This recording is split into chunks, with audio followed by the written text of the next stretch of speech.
Well, here we are getting ready to move our rack. It's been here for 7, 8, 9 years, something like that. We're got everybody emptied all the scrap off it. We're gonna turn it 90 degrees because we wanna have a shorter path to our front table saw way up there. So currently to cut on the front table saw, you gotta walk all the way over here to the rack. And so we're going to turn this 90 degrees. So it's a little bit shorter path, and let's see how many steps we can reduce. Here's our rack this morning before it was emptied. Here is all the material that we keep. Mind you, we're gonna get rid of some extra material. Here's our long skinny rack we use for the narrow long ribs. And then on the back side of this next rack is where we keep the different species.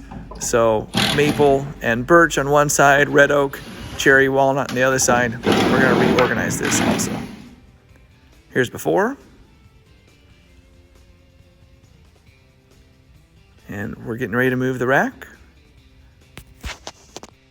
Well, here we are. We're done with our improvement today. Total time spent, 1 hour and 2 minutes for 5 guys. So we're at about 5 man hours for the week for improvements. If you think about that, if you do that once a week or for 52 weeks, that's only 250 hours, and it makes huge improvements in your shop.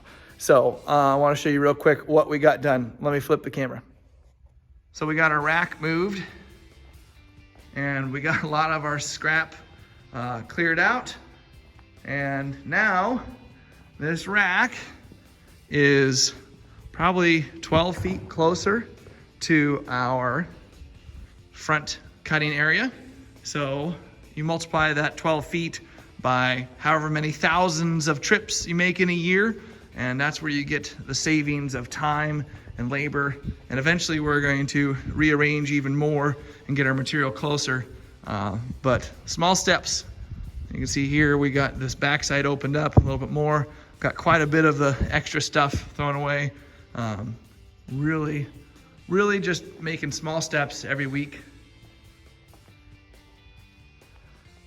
If you like seeing what we're doing and what we do in our shop, go ahead and sign up for our YouTube, hit the subscribe button, hit the notifications, and we keep on wanting to share how do you make it better? How do you leave it better than you found it? How do you fail forward? And how do you create a better system so you don't have to waste as much employee potential?